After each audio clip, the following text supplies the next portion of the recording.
presentation read by Mr. Kellums.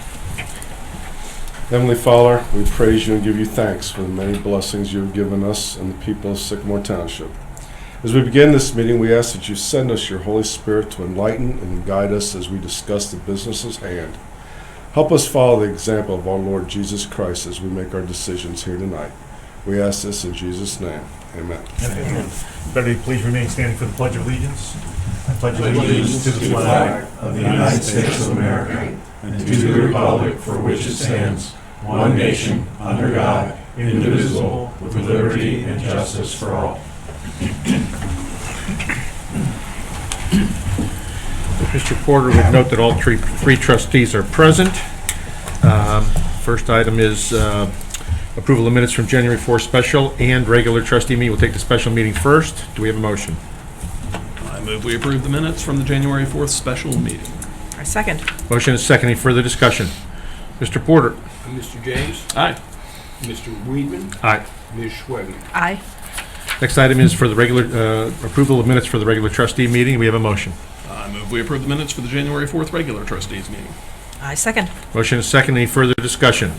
Mr. Porter? Mr. James? Aye. Mr. Weedman? Aye. Ms. Schwegman? Aye. The next item on the agenda is a Natalie Fields, the branch manager from Deer Park Library. I'm here and her. I was just going to say, you do not look like Natalie, and so I'm having some issues here. Yeah. I'm Chris Smith, so I'm Natalie's assistant manager. Okay. So thank you guys for having me. I'm just going to go over a few things about our new branch, which I hope you all had a chance to visit. We did. We opened on December 10th. That first day we had 900 visitors, and we had 2,200 for the weekend, which for comparison was more than we had the entire month of October in the old little space. Over 10,000 total visitors in December, which was the highest of any county location other than the main library downtown. And that was a year-on-year increase of 151%. That's great. As far as the items that we circulated, the books and DVDs and whatnot that went out, 12,000 in December, which was a 67% year-on-year increase. And then we had 991 PC and laptop sessions.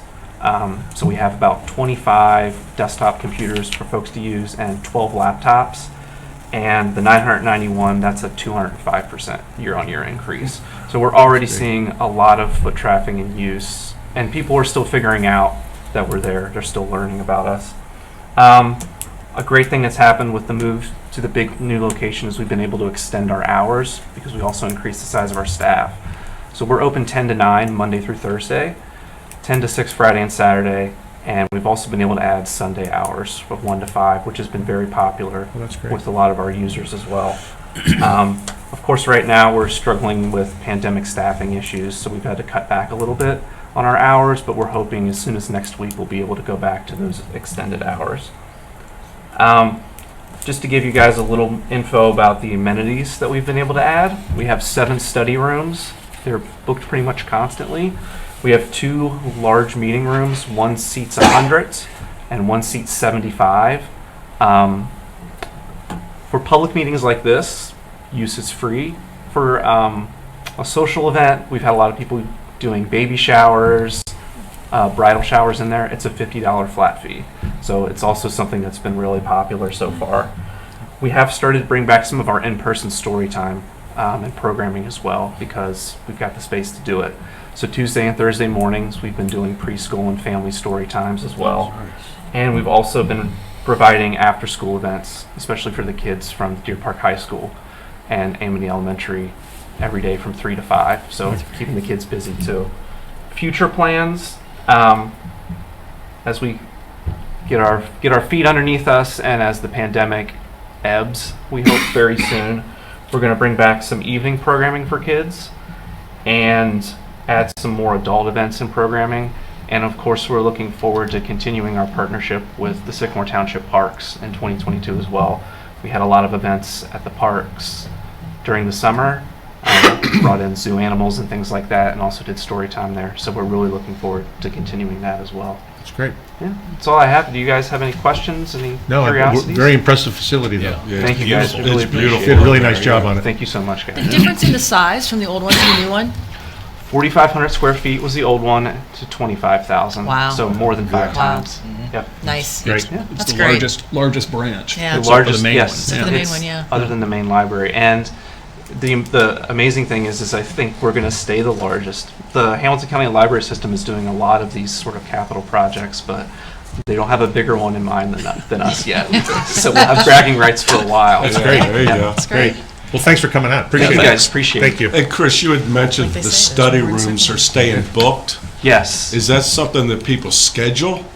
So you can book a study room up to 2 weeks in advance. So some folks who know they're going to come in will book them in advance, but some folks will just pop in and use them because we have so many. Usually there are going to be some available.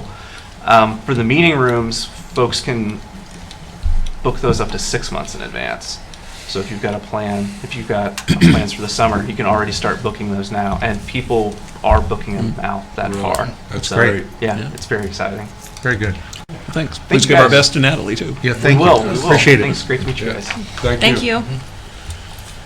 Next item on the agenda is public comments. Skylar, we have any?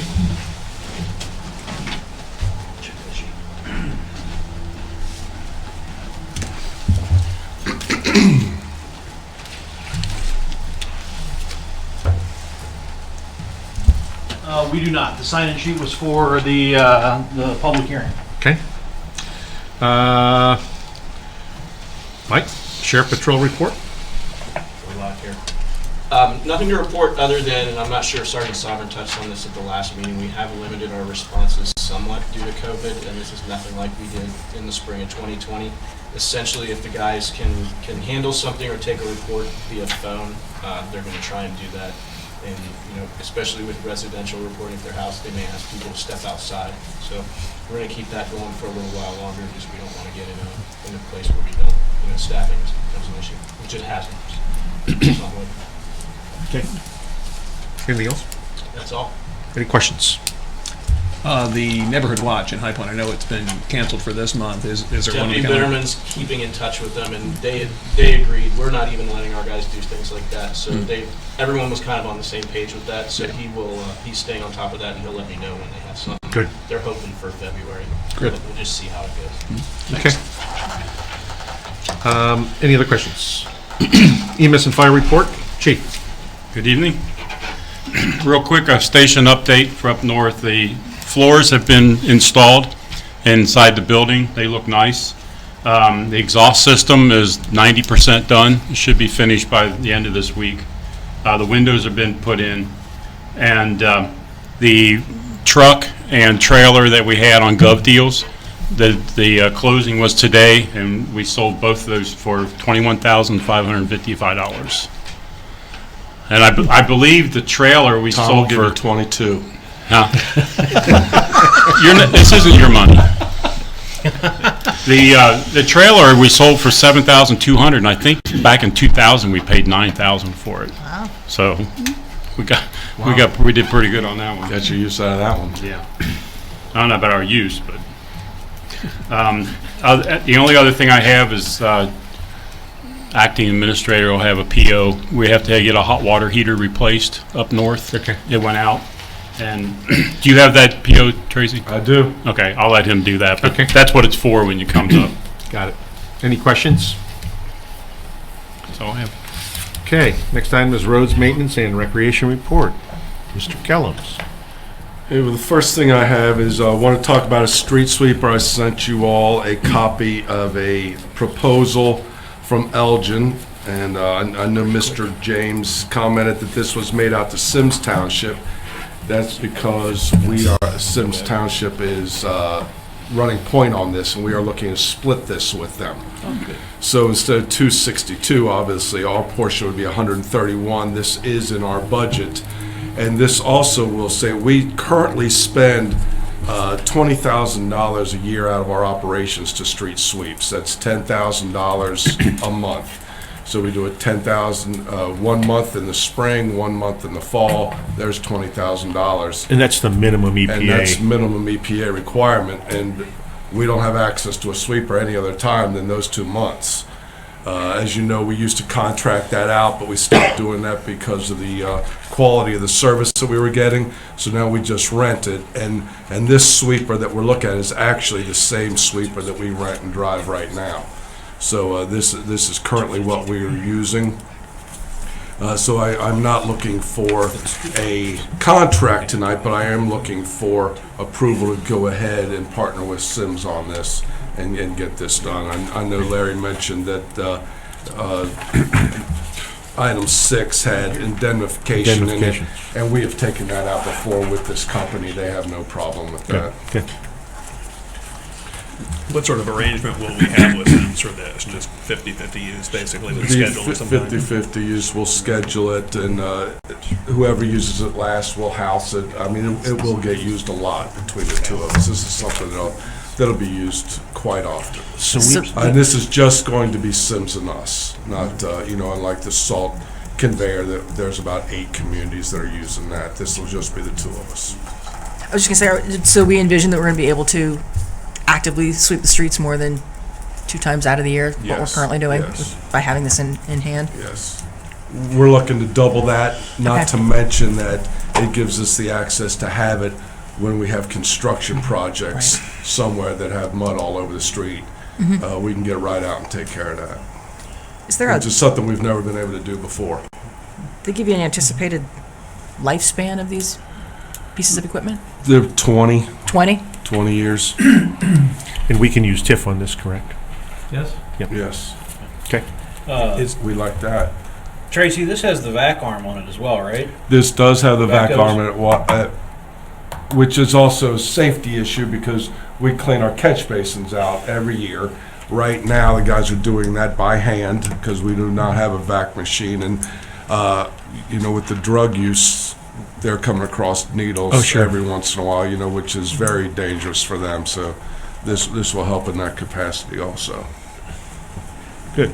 I know things are still in a little bit of flux with the federal money that may be raining down on communities, but is there any possibility of using that funding to cover this? I would much rather use TIF. Yeah, I think there is a possibility, but at the same time, we can use that for operations, Yes. I think, when we can use TIF for this. Would really like to use as much of that in operations as possible. Very good. So do you need a motion from us to partner with Sims? Yes, I would like that. I move that we work with Sims Township to enter into an arrangement under which we will purchase a shared sweeper. I'll second that. Okay, motion is second. Any further discussion? I think this is a good use of our TIF dollars, and quite frankly, Sims has always been a great partner. Absolutely. It helps us cut our costs. It helps them cut their costs. I think it's a great idea. So glad you brought it to our attention. I don't have any other comments. Mr. Porter. Mr. James? Aye. Mr. Weedman? Aye. Ms. Schwegman? Aye. Thank you. Next, I'll pass this around.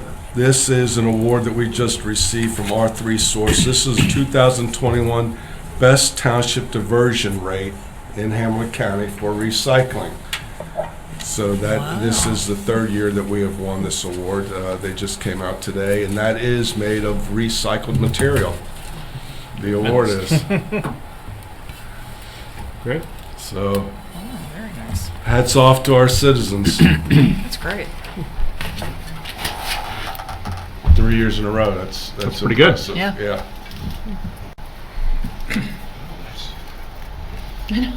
Nice extra. What did you say, a nice ashtray? I see a Sprite bottle in here, Yeah. 7 Up. Is it plastic or glass? Glass. Oh, it's glass, yeah. It's pretty good. That is pretty cool. What's next, Tracy? So the next thing I have, I'd like to ask is for a motion to advertise for an RFQ for the Gideon Lane Culvert Project.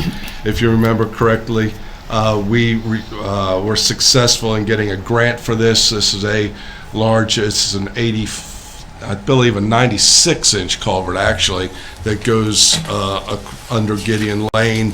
When it was put in years ago, it was put in with steel. That has since rusted out. There is no bottom left to this.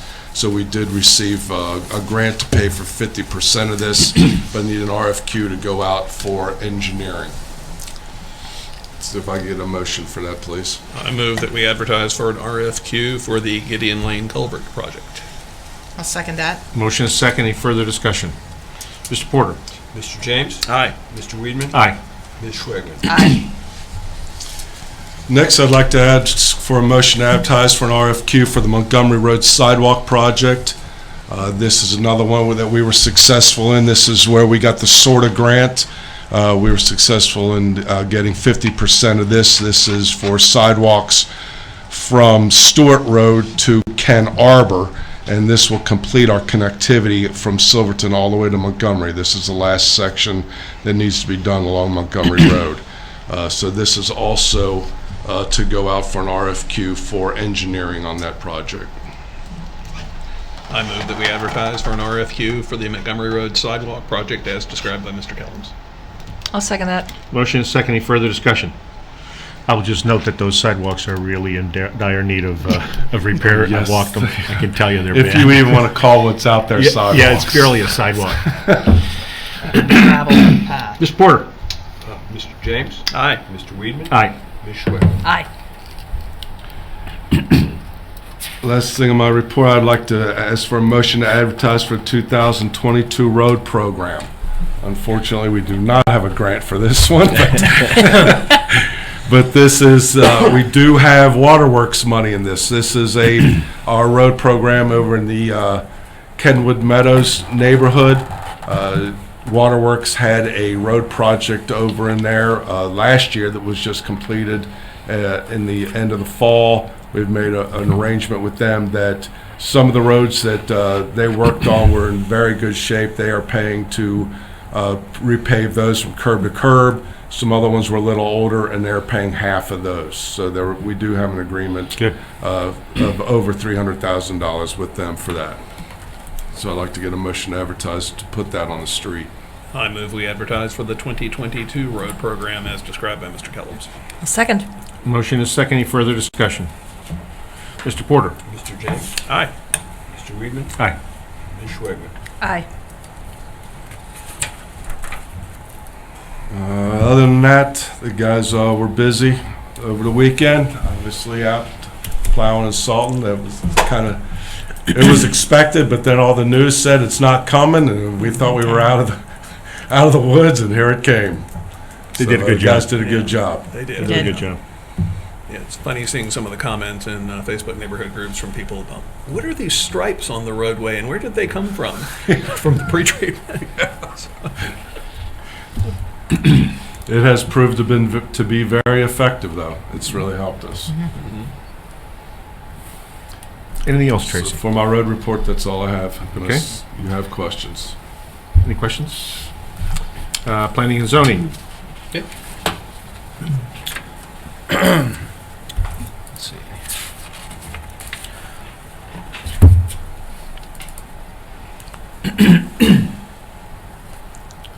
Well, come on.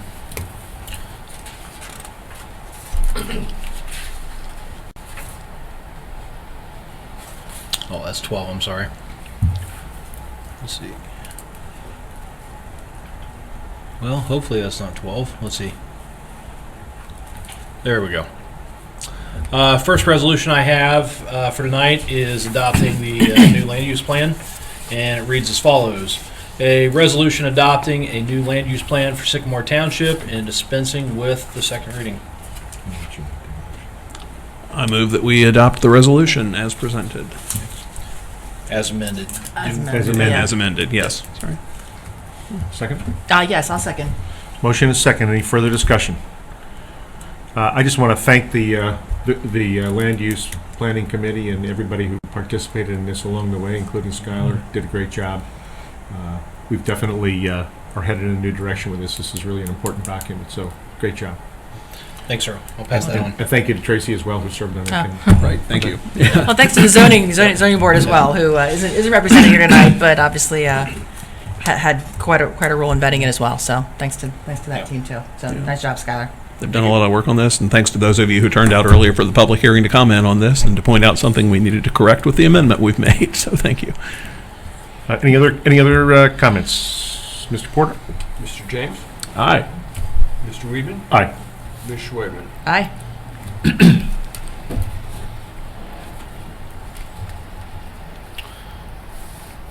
Okay, next up is a resolution for the proposed text amendments. These are changes to the accessory use, the accessory use section of the township zoning resolution, affecting calculation of rear yard area as well as permissible fences and their location. So it reads as follows: a resolution approving text amendments to the Sycamore Township zoning resolution and dispensing with the second reading. I move that we approve the resolution approving text amendments to the Sycamore Township zoning resolution. Second? Motion is second. Any further discussion? Mr. Porter? Mr. James? Aye. Mr. Weedman? Aye. Ms. Schwagman? Aye. Okay. Flip this around. Unfortunately, my next item is not as beneficial to the community in a whole. It's been a while since we've had a nuisance property on the agenda. Unfortunately, our streak is broken. Tonight I have a resolution providing for and authorizing removal of vegetation, garbage, refuse, and other debris, and declaring a nuisance for the property located at 11937 3rd Avenue, Sycamore Township, Ohio 45249. And just so we're clear, these pictures are a little dark from the scanning, so I went ahead. I'm going to go ahead and grab these.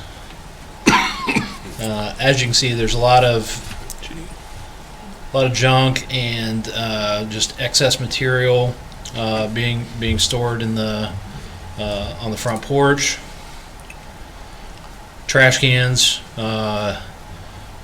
just being thrown around, and we're asking the property owner to clean this up, but if need be, we'll contract this out.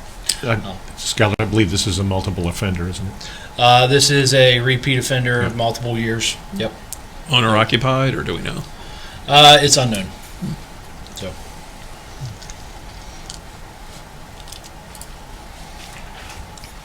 Okay. And we have not had a response from the property owner or occupant.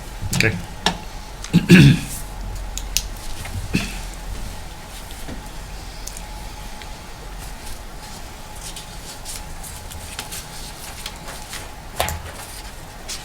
Okay. Any questions about this one? Anything else? All right. I think so. Did you already present this? I'm sorry. I did. I presented. Okay. Yes. I move we adopt the resolution regarding the property located at 11937 3rd Avenue as presented. A second? Motion is second. Any further discussion? Mr. Porter? Mr. James? Aye. Mr. Weedman? Aye. Ms. Schwagman? Aye. Skylar, do you have those printed out for signatures? I do have this one. The two that we had the public hearing on. When we break, I'll have those printed out. I wanted to make sure that if we needed to update Okay. anything, I could. So I'll print the other two out for you. Okay. Anything else, Skylar? No other resolutions. Just following up on a request to do an update with CIG. I did have a conversation with Mr. Greg Fusero from CIG the other day, just as a general update. There is a deal with that's been agreed to with the hotel pad.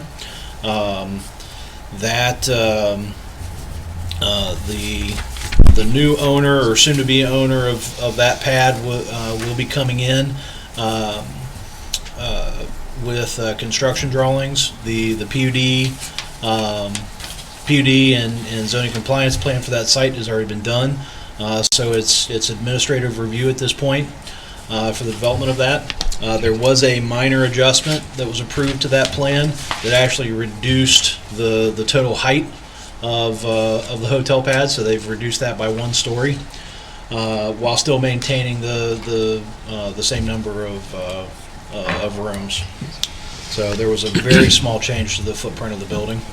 I believe there is a restaurant unit in that space as well, so that will be filled. I've been informed that the new owners are interested in PACE financing. That's property assessed clean energy.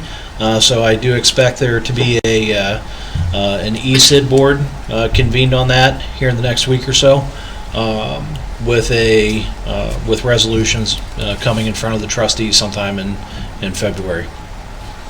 So as far as the multifamily section, I'm being told that should be completed by April, and they will be looking to start signing leases in April, start filling that. And then nothing concrete on the office pad yet. I do know that CIG is still aggressively looking for users for that pad. So that's all I have right now. Okay. Any questions?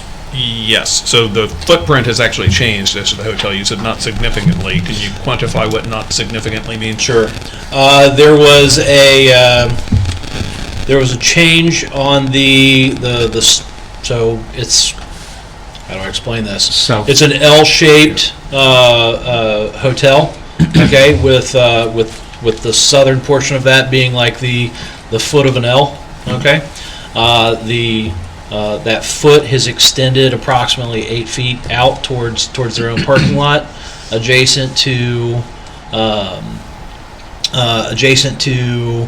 the Kenwood Place development, but it's not coming any closer to any property lines.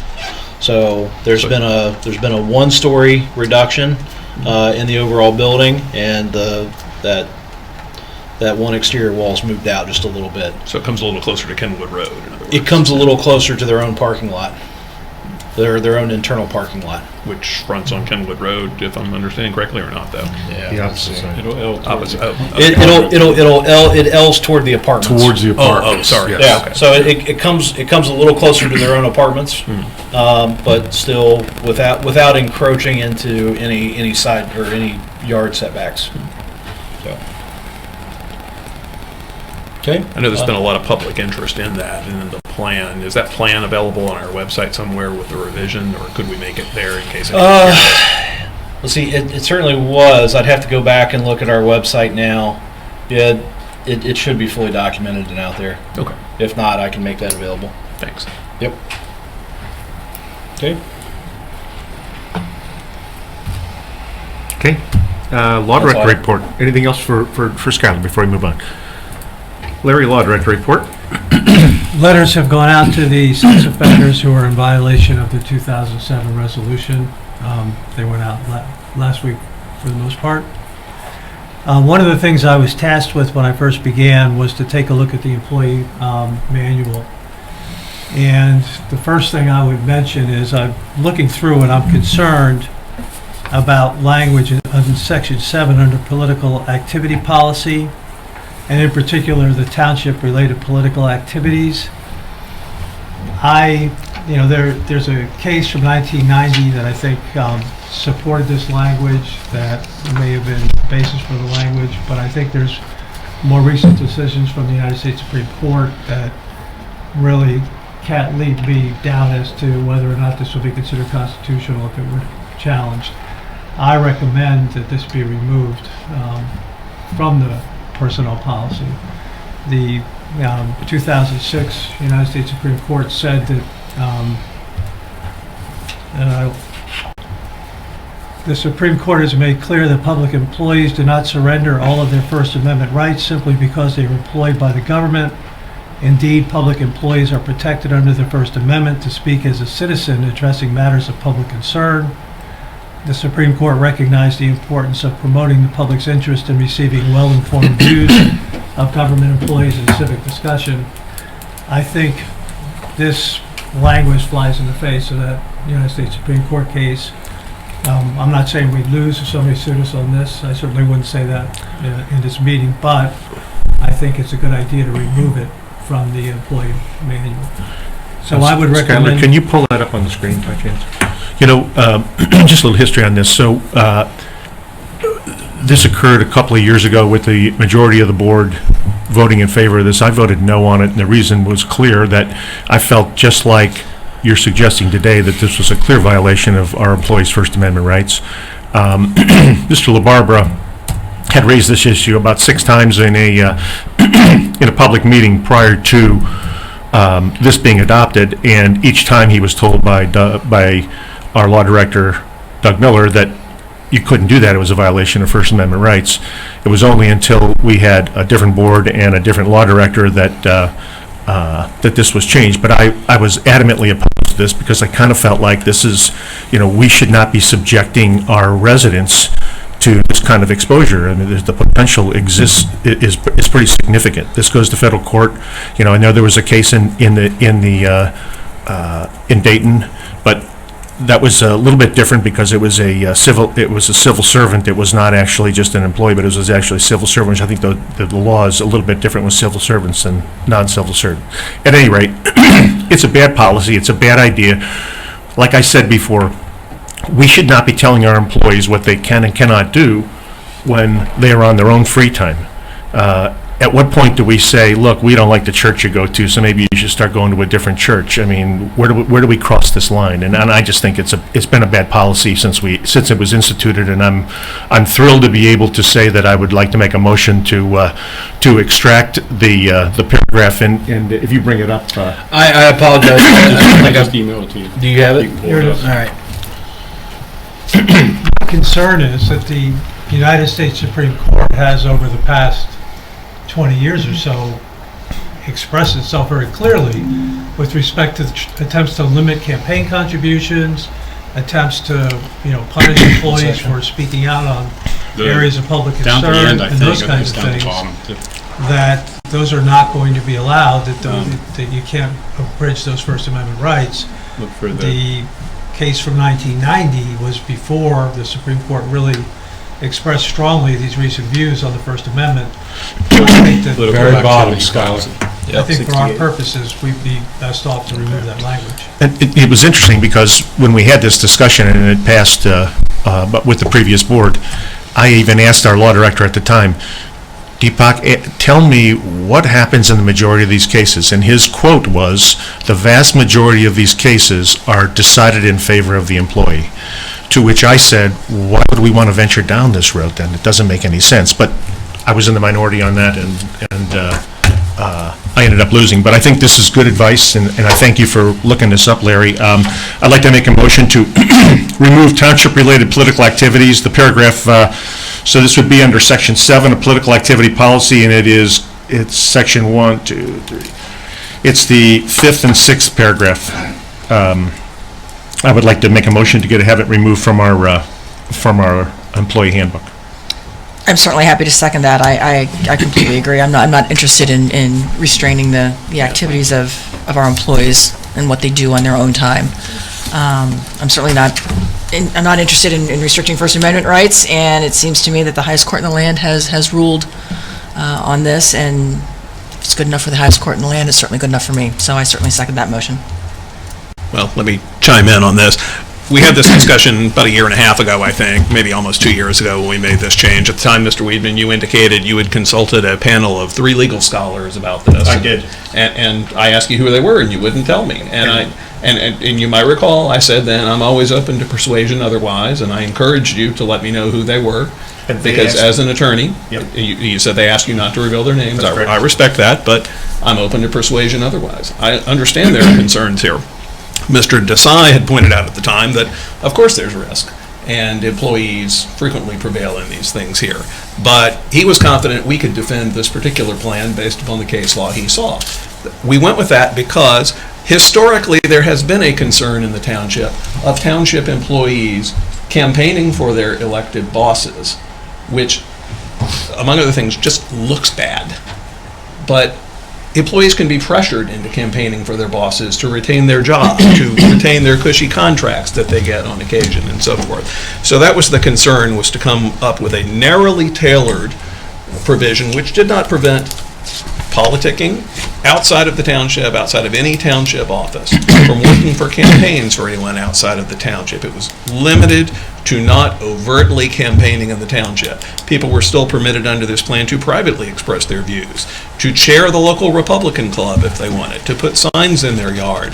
The goal was to keep them from being in front of a polling place on an election day as the visible face of the township, known to the public, saying, hey, vote for this guy who's my boss who gave me my job. So that was the goal, that was the desire, was to try to keep employees apolitical so that there was no perception there was politicking going on in township offices and that you had to support the right person to get what you wanted from the township if you were a citizen coming for something. That was the goal, that was the reason this was narrowly tailored as well as it could be to conform to the case law that Mr. Desai found. I understand that attorneys can reasonably disagree about things. I have my mind changed on things as an attorney all the time. That's why, Mr. Weedman, I ask you to provide the authority in the persuasion. And I had to respect those. And I understand. I have to respect those people Yes. who say that they will give me that advice, but they will not go on record with it. So I'm not going to give it to you, and I've I'm already not told you that before. I'm so not asking you to now. I'm just there's explaining. no reason. I'm just explaining what happened then, and then I'm open to persuasion. I don't have a problem limiting the provision more if we need to here. I don't think we should just jump into tossing it out necessarily. There may be revisions to make to this. I understood we were revisiting our entire employee handbook wholesale anyway. The time to make a change, I think, would be in conjunction with that, frankly. So those are my thoughts. I don't know that we need to throw it out here. I don't know that there is a danger of some challenge here. I don't know that it's inconvenienced anyone. I know some employees flaunted it overtly on Election Day this year. Whether it was constitutional or not, it was the policy of the township at the time, and I suppose the appropriate remedy would not be to ignore it, but rather to litigate over it if there were a concern about it. Be that as it may, it seems clear the board majority is going to want to get rid of this. Mr. Barbier, you've recommended it's not a good idea to have it here.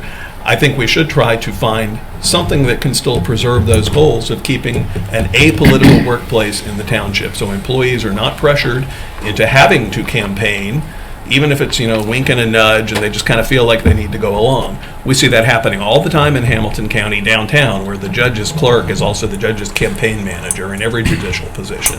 And frankly, Ohio politics is kind of sickly, vaguely corrupt in that sense. I don't like that. I think civic servants, whether they're in a township or in a municipality or in a county, should be apolitical. They've chosen to work for the government. They need to respect the public they work for by not politicking.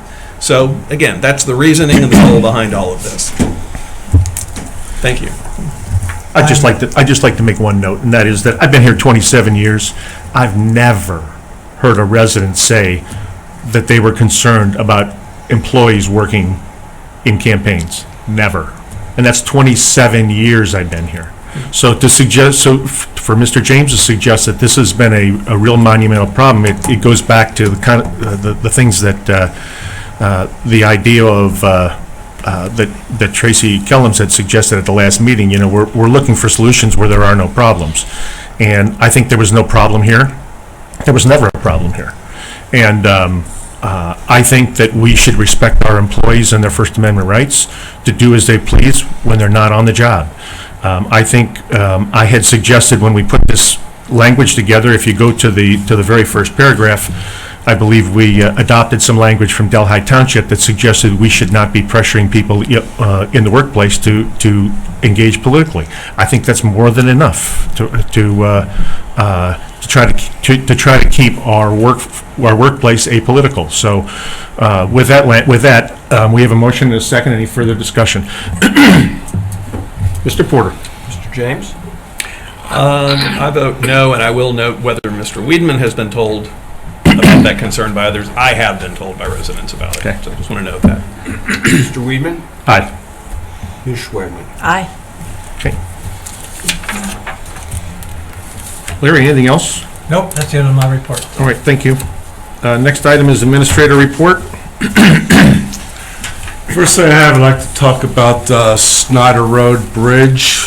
Skylar, if you could bring those, I believe you've all seen these pictures in your packet. It was sent to you. These are different designs that Sims is looking at putting on the, they're actually doing two bridges, the Snyder Road Bridge and the Hopewell Bridge.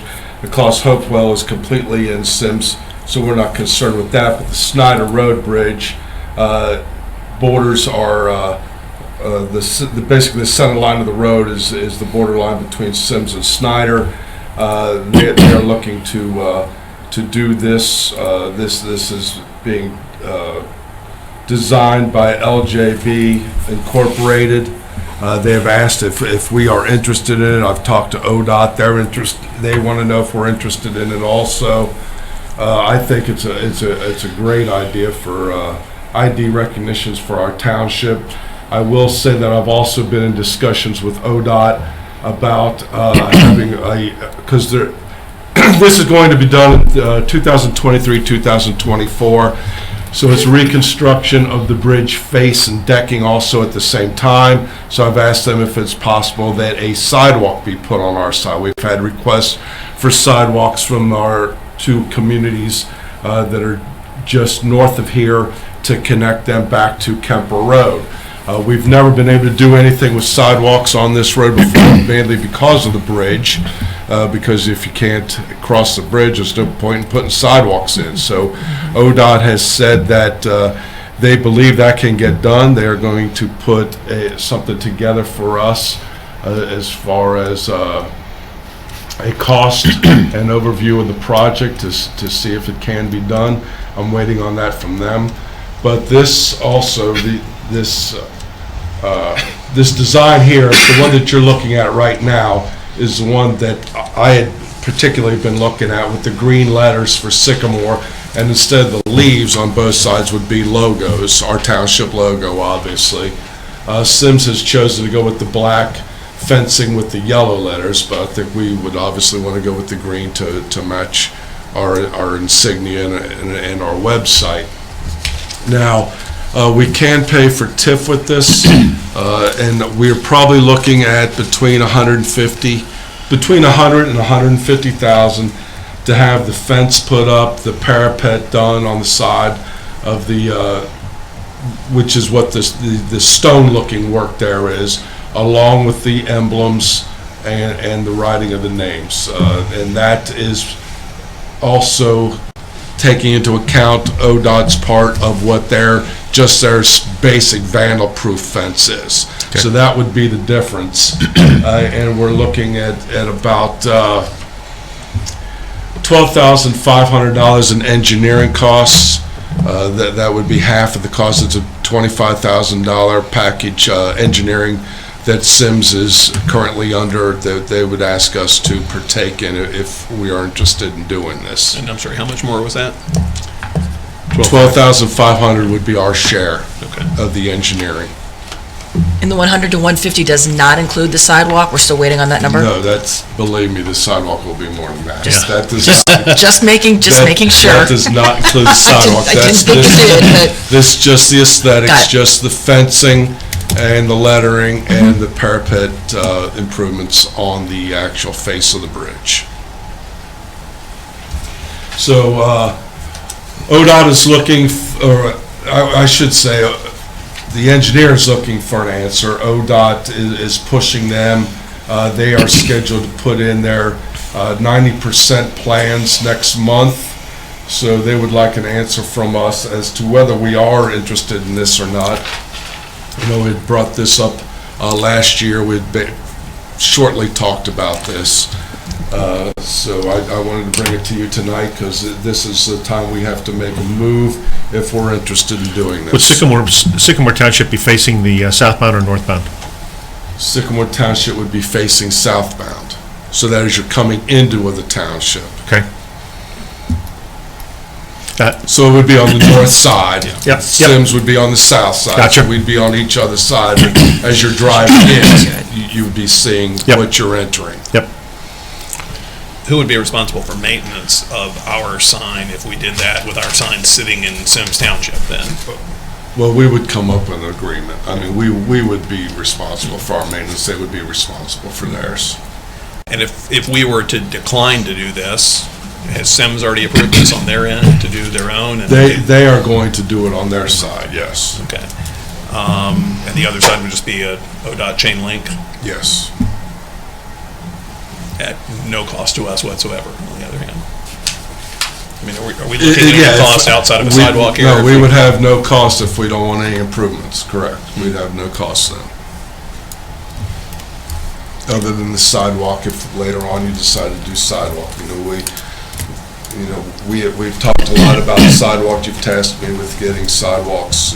We've got a grant in right now for all of Kemper, up Salzman, Kemper all the way to Snyder, also over to the park, both McDaniel Park and Schuler Park. So we're trying to interconnect all those. We're trying to get up to High Point, and Snyder Road would be another extension that would come down to Kemper. So this is all in plans to eventually put sidewalks. So that'll give us total connectivity all the way from Sterling Run all the way to our park system, so it'd be good.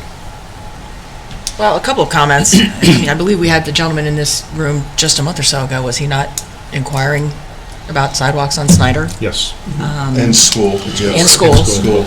And obviously, to your point, Tracy, this is a difficult road to achieve sidewalks without dealing with the bridge. There's no point in doing sidewalks if you can't tackle the bridge. So there's a window of opportunity here that it seems like if we miss it, period.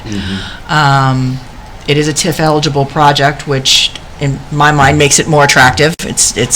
We're not asking taxpayers for it. We're not coming out of that pocket. I think it's also important to note we just have a freshly minted and adopted land use plan, which speaks quite extensively not only about sidewalks, but very, very specifically speaks to the objective of installing gateways at key township access points. So, in my mind, it not only it achieves a variety of different things.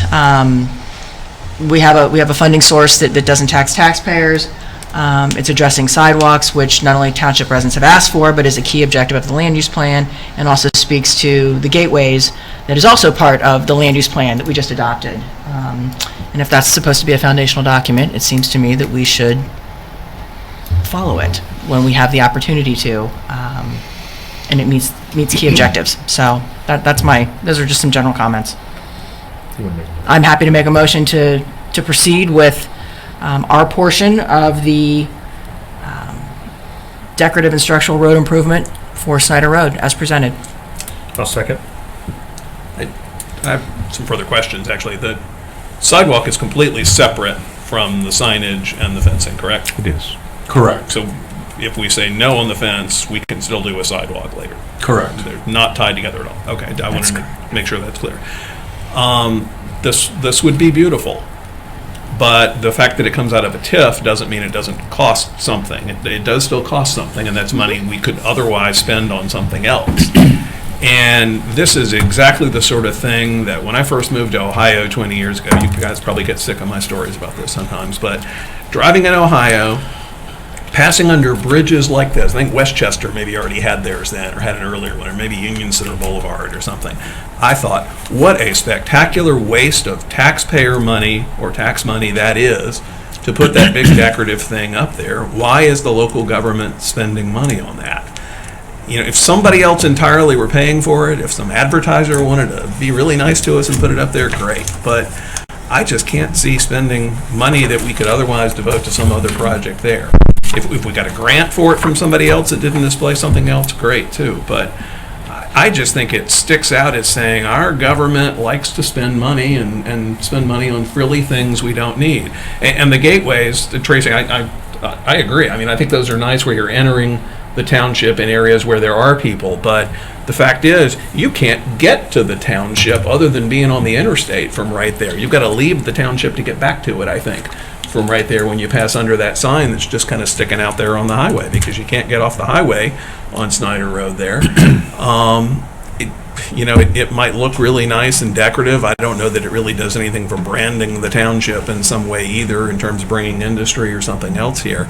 So I just can't justify spending the money on it. That's another $100,000 to $150,000 we could spend on sidewalks down the road or something else, or crosswalks that would benefit neighborhoods around there a little more, instead of people driving down the highway looking up going, oh, Sycamore's got a nice logo. So I'm opposed to it. It would be nice to have if somebody else were paying for it, but I don't view it coming from a TIF as somebody else paying for it. So I can't vote for it. Okay, any other discussion? Mr. Porter? Mr. James? No. Mr. Weedman? Aye. Ms. Schwagman? Aye. Okay, purchase orders over 5,000. Well, I have something else also. What are you doing, sir? And I sent you an email late because we didn't get finished up to this because of late. We had some absences last week due to illness in the township building, but I sent out to you the final in the administrator position that we're going out for the final document there. I don't know if you guys even had a chance to look at it.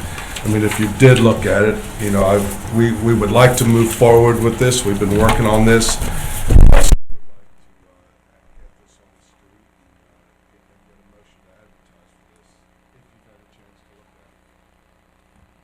had a chance to look at it, and mostly I think it looks good. I think each of us probably proposed separate edits to you.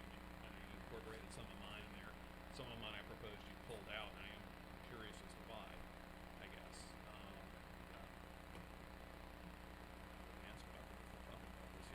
So we have in here a requirement that the candidate should be a member of ICMA, which is National City County Management Association, I think it is. I had suggested we add with the demonstrated history of adherence to the ICMA Code of Ethics. I'm just curious, why did that pull out? Scott, can you pull that up? Yeah, one second.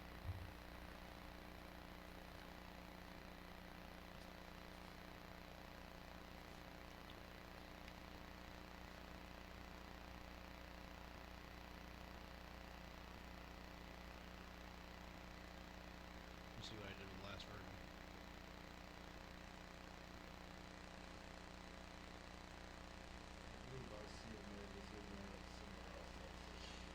Member of ICMA and ICMA credential manager is preferred. Right, I had proposed adding right there with a demonstrated history of adherence to the ICMA Code of Ethics. I'm just wondering why that went away. The reason is excess.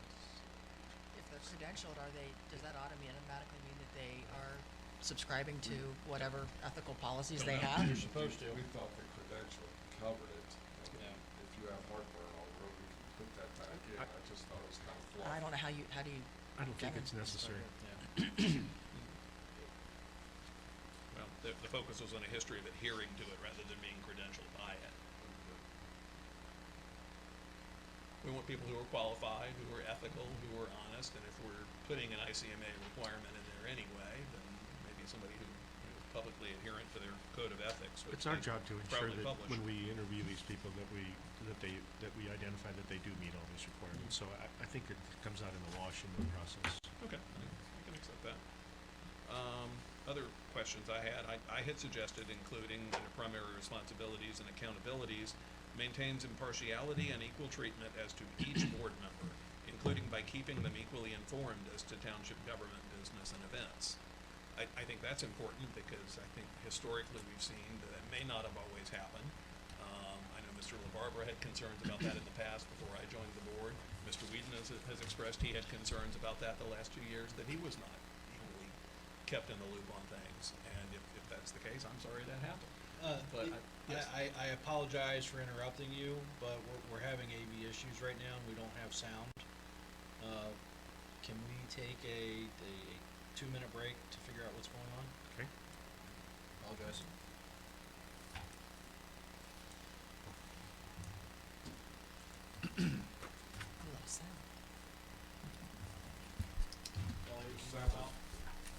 Mic's on. You don't get whiteboards. Got a green light. Yeah, we've got Got green lights. I guess I'm distracted.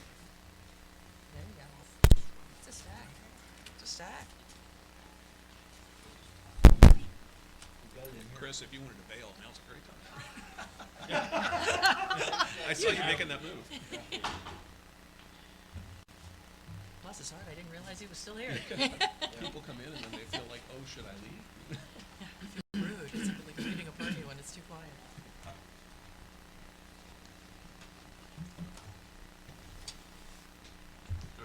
Loud pop and then lost the sound. Right when you moved in your chair. Well, that's That's not good. Tube blew. Tube.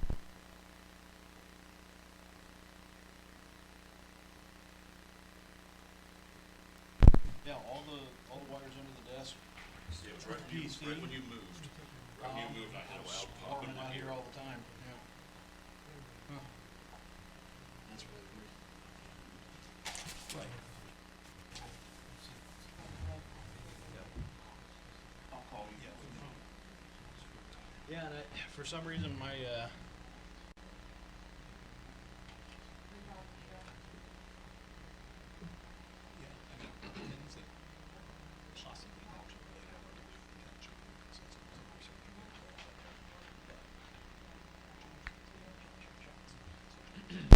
hello.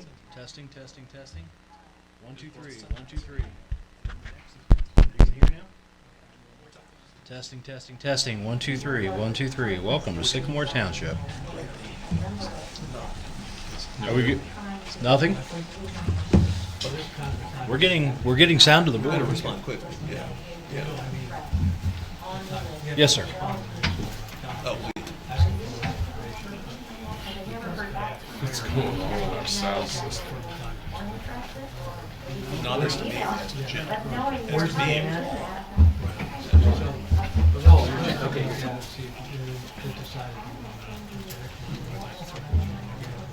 I just don't want to have to waste my time. We were, Yeah. gosh, we were in the middle of discussion of the new administrator position. And it's a fake person.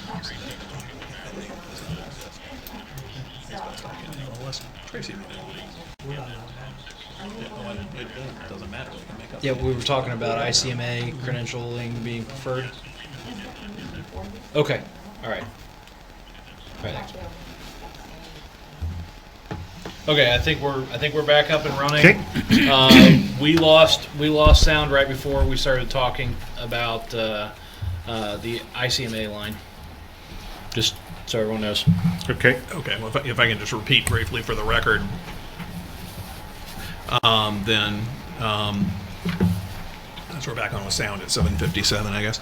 I was commenting that we were missing some items in this proposal I had proposed. One of them was that we have member of ICMA as a minimum job requirement. I had suggested we add with the demonstrated history of adherence to the ICMA Code of Ethics. We had a discussion about that. Mr. Weedman suggested that's something we will question the candidate about when vetting him or her, and I'm good with that. My next concern was one of the proposals I made under primary responsibilities and accountabilities was that we include a bullet point for maintains impartiality and equal treatment as to each board member, including by keeping them equally informed as to township government, business, and events. And I think that's important, as I noted, because there have been concerns in the past from multiple people on the board at times that they weren't being kept in the loop on certain things by the then administrator. I think that's an important thing to point out as a responsibility of the job to be someone who provides equal treatment to all three of the board members, is neutral as between them, and makes it a point to do that, to keep them equally informed so no one ever has occasion to gripe that they're not being kept informed or to suspect they're not or wonder. So I'm wondering why that got pulled out. My view was that that's just part of the job. I mean, you're coming to be an administrator of the township. I thought that along with the bullet point about the politics not being involved, I didn't think either one of those were professional. I thought that if we want the best and professional candidate to come and apply here, we don't want them looking at this and saying, what's going on over there? Why do I need to be worried about keeping three of my bosses all equally informed, and why do I have to be worried about politics? We want the best administrator we can find, and I don't think we're going to get it with those kind of comments in the job description. That was my point. I think it's important to point that out and to include it in the job description so that the administrator has something that he or she can point to if pressured by one of the board later to do something counter to that, so that he can say, look, it's part of my job, you hired me to do this. I think it's important to have that because it has been a concern in the past, most recently expressed by Mr. Weedman, where he said Mr. Warwick wasn't keeping him on the loop. Mr. Porter has also expressed concern that he felt like he was finding out about things at the last minute when everyone else knew. I know for a fact Mr. LaBarbera experienced that under a previous administrator also. So I think it's important to make that clear from the start. Just one moment, Tracy, and I don't mean to interrupt you. No, but you're let me fine, finish you're the fine. thought. Since Tracy pointed this out, the third important thing I had was refrains from participation in any political activities concerning the township in order to avoid undermining public confidence in the township's professional staff, including by refraining from participation in the election of township officials or related activities. That's not a prohibition, by the way, it's refrains, and that is taken word for word, essentially, except townships inserted, taken from the ICMA Code of Ethics, which we're looking for someone who is credentialed by anyway. ICMA thinks it's important enough to say that it's one of the dozen items they put on their frameable Code of Ethics here that they encourage their members to honor. So I think it's an important statement to the person we're looking to hire that we want somebody who works for all three of us on the board. We're going to disagree about things. We've disagreed tonight about things. But the administrator is there to be in the middle of all that and serve the three-headed monster that is his board, his boss, the Board of Trustees. So I think it's important to put that both to protect the administrator and to point out to the administrator and to our public, to our residents, our voters, that this is something we think is important to have an apolitical workplace, and from the time we start looking for someone, that's important. That's why I suggested these things. So, I'm sorry, you were waiting patiently, Tracy. I think it's great that we've suddenly decided to have some attention turned to the notion of an apolitical township administrator. I think that's a responsible path to pursue. I don't know that it's in the job description. I don't know if that's the right place for it. I think that it could certainly be, if it's something that everybody feels is important, it's certainly something you could put into that individual's contract. It's certainly something that we could, inquire about when we are interviewing these individuals. We can have that conversation when we are checking references, as far as what's their history in other townships or their other their previous place of employment. Were they apolitical? Did they treat everyone fairly? I think there's other ways to get at that question and achieve the desired result versus putting it in a job description. Where theoretically someone that's going to be applying for this should be a professional and should be doing that anyway. We should be achieving that anyway with the candidates that we attract. I think there's other ways to get at that notion when we're interviewing that individual and or checking their references. So in my opinion, I think that it is a valid pursuit. I don't know that this is the right place to put it. I would agree with that.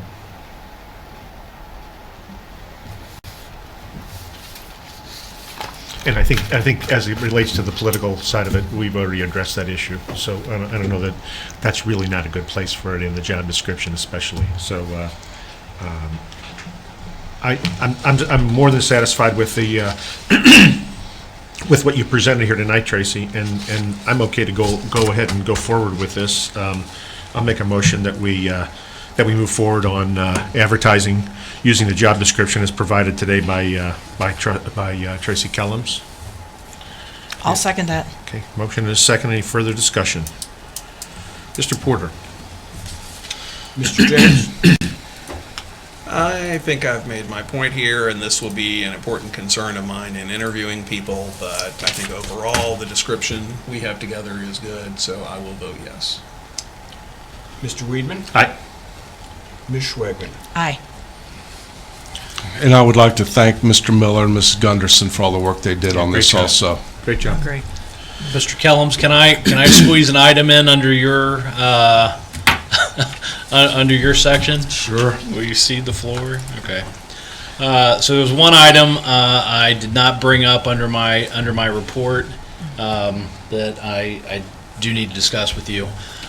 We have we have some interest from a private property owner to vacate a paper street section of Spencer Avenue.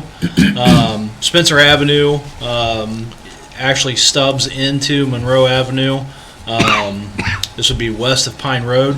So Pine, I can probably do a better job of bringing this out, but Pine Road actually does not connect between Kugler Mill and East Galbraith Road. So Pine Road actually forms a cul-de-sac here, right before the Spencer Ave paper street. Based on our preliminary research, there's no public utilities or public need for this section of Spencer Avenue. So we would like to, based on the private viability and use of this area, we would be interested in petitioning the county commissioners to consider a vacation of this section. The developer of this piece of of Pine Road is willing to foot the bill essentially for any surveying or right-of-way vacation plats that would be needed. So there would be no public money that would be used for this, other than staff time to walk it. But essentially, when you vacate vacate right-of-way, it's essentially divided up among the surrounding property owners. So this would be bisected both north to south and east to west. So there would be a 25-foot section that would be deeded to this Pine Road property. To the south, there would be a 25-foot section that would be deeded to this this residential property. This, I believe, is a Methodist church. Is it? I'm always forgetting the names of our churches. Tracy, can you help me out with this one? I can't think of it either. I can't. It's a Methodist church. So they would get a 25-foot section here, and then there's another residential lot here that's actually already using it as their driveway. And I'm gonna pan in on this here. So this is the intersection of Kenwood and East Galbraith. As we move west, we go on to Pine Road. There's actually already a PUD plan for this site to develop additional office buildings here. So the section of Pine Road, of Spencer Avenue that we're looking at is right here. The eastern edge would be flush with these property lines, as well as the western edge. So it would not extend beyond that. We would preserve our right-of-way on Monroe and Pine. But as you can see, there's actually private use of this right-of-way here. That's how they get to their driveway. So they would be able to actually own this strip of land. Let's see, and then actually the same thing here. I won't go into the fact that this was a unpermitted fence, but some of our right-of-way has already been cleared out, and there has been a new fence built here within the last year or two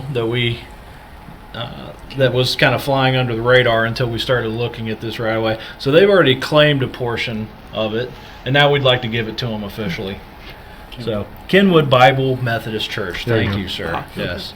So really the only group that would not actively like to use some of this land, I'm assuming, is Kenwood Bible Methodist Church, who would just use it as a buffer area. But it is. We do not believe that there's any utilities running through this. Of course, this is the very beginning. Petitioning the county commissioners, there would be a full review of the right-of-way. And if there were any public utilities, there would have to be recorded easements. So, any questions? And that will stop at the western line of the Pine Road right-of-way. Yeah. I have a question. Is the southeast parcel, as it currently stands, in the JEDs? Yes. So if we were to vacate the roadway, would that sliver, is that sliver encompassed already also? I would say Or- no. Yeah, I would say no, because it's not it's the JED Z. Yeah. So I don't think we can You can't add it modify that. With that being said, all we're looking at here for 25 feet is really just building setback. There wouldn't be, I don't foresee any office actually sitting on this property. Yeah, if It would just be available setback. So would the parcel be combined into the parcel there, though, that is already in the JED Z? And if so, is there anything we need to be concerned about as to that? I mean, I'm not worried about somebody building a little tiny office building in there and us Right. not taxing them, but we don't want to. the parcel is still in the JED. They can't remove themselves from an existing JED or JED Z. Yeah, but by fiddling with the boundaries of a parcel, do we cause ourselves any problem? I don't think so. I don't think so. Not just by vacating the road. If we were talking about a larger vacation and they built an office building straddling a pre-existing JED line, half the building would be in the JED, half wouldn't. That might be an issue, a taxation issue, but we're not in this situation. I don't think we have to worry about that. I don't have any problem with it. I think it's fine. Okay. If Would you like a motion for that? Well, you need a resolution, don't you? This is just the beginning. so, this is the very beginning. All I would be looking for tonight is a motion to direct staff to petition the county to proceed with the vacation. So moved. I'll second that. Any further discussion? Mr. Porter? Mr. James? Aye. Mr. Weedman? Aye. Ms. Schwagman? Aye. Purchase orders? Oh, I'll go on with my report. A couple weeks ago, we had an individual come in to talk about being overcharged by Duke. I know Mr. James sent me an email about this, whether we had heard anything about that. It was Dynegy, not Duke, right? Dynergy, but it was Duke that did not put the new rate in the bill, yes. So I talked to them. I do not have quantitative numbers yet. They were supposed to send those to me. I'm still waiting on that. But they said that everything, all the rebates were mailed out at the end of last week, so people should be receiving them soon. And there were 4 communities that were affected by this. So it was not just Sycamore. 4 separate communities. Has anybody gotten a rebate? Visa card?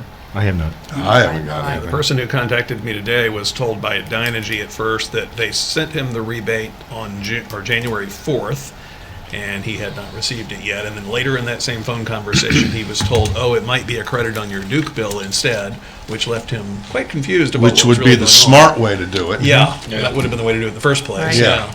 Yeah. Well, if you could keep after them to try to get numbers. Definitely will. Yeah, thank Yeah. you. Yeah.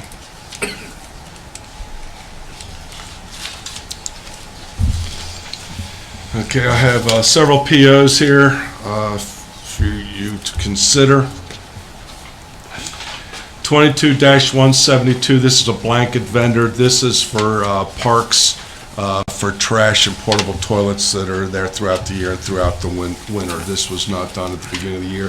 That's $25,000. 22-1, do you want to do these separately or together? You can do them Before all I together. continue. Okay. 22-174 for Rumpke Container Service. That is for trash pickup here at this facility. 22-175 to Jill A. Schiller, Treasurer, $100,000. That is for our real estate taxes. 22-176 Blanket Vendor. This is for roads utilities. That's for our utilities for our road, for our maintenance buildings, both the front and the back. That's $8,000. 22-178 Bureau of Workers' Compensation, $35,780. This is for 2021 payroll true-up premium.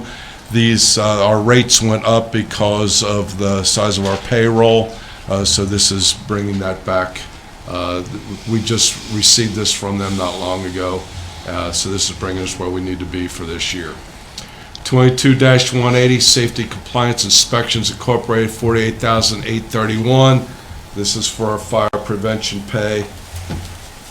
22-185, Nixco Plumbing for $5,315.83. This is what the chief was talking to you about earlier. This is tankless water heater and faucet. This is for Station 93.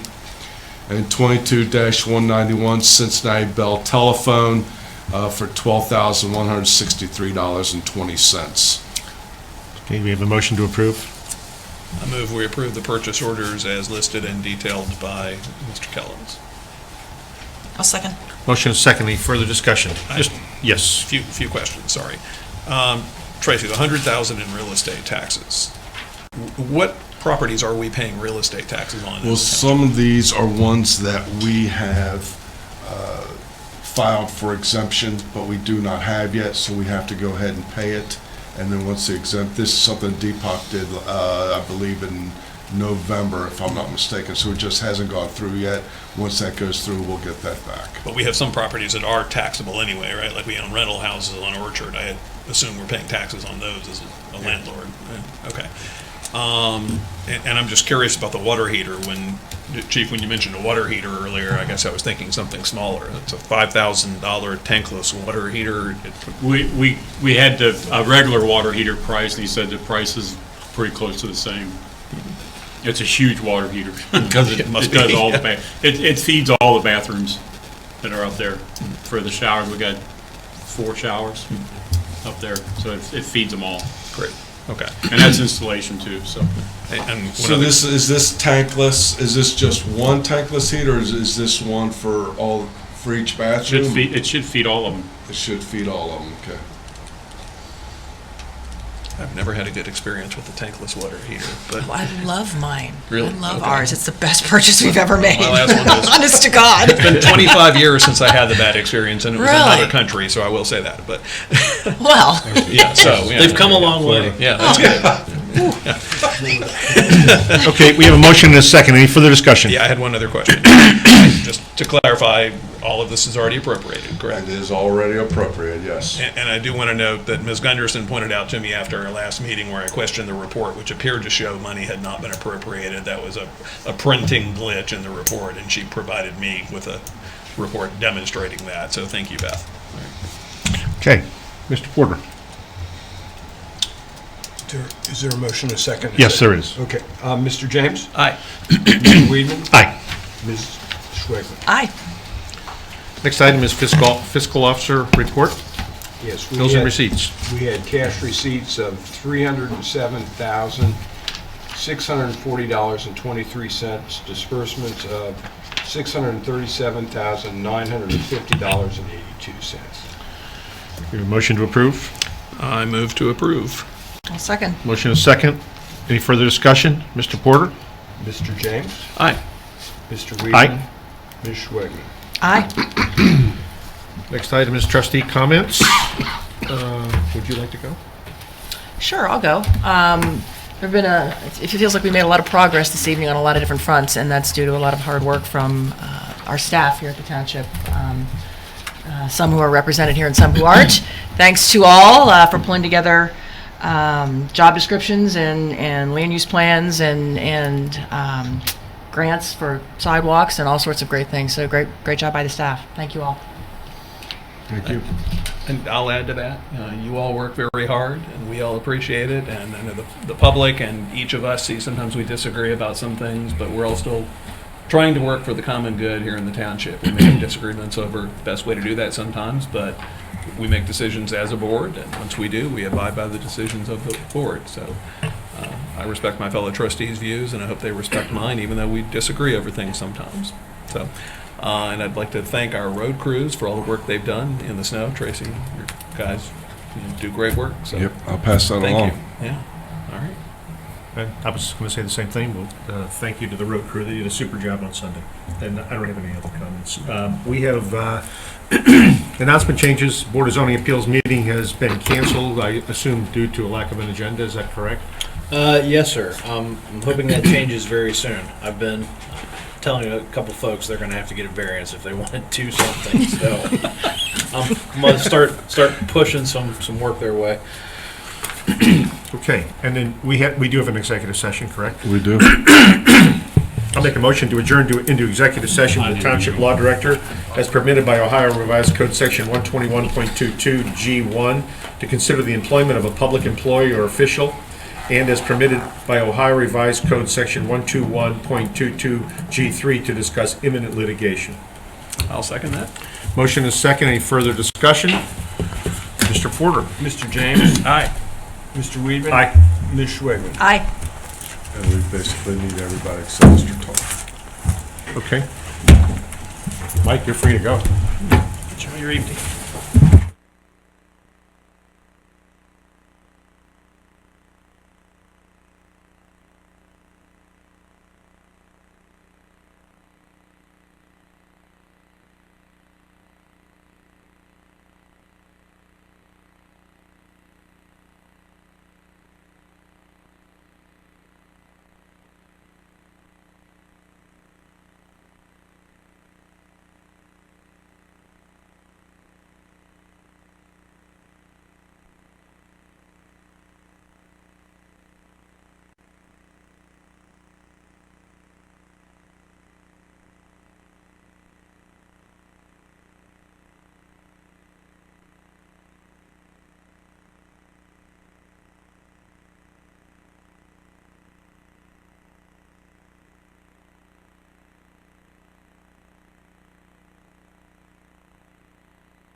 Here. Okay, if there is no other business, we'll take a motion to adjourn. I move we adjourn. I'll second. Motion is second, all in favor? Aye. We are adjourned. Thank you very much. Thank you very much. Good to see y'all.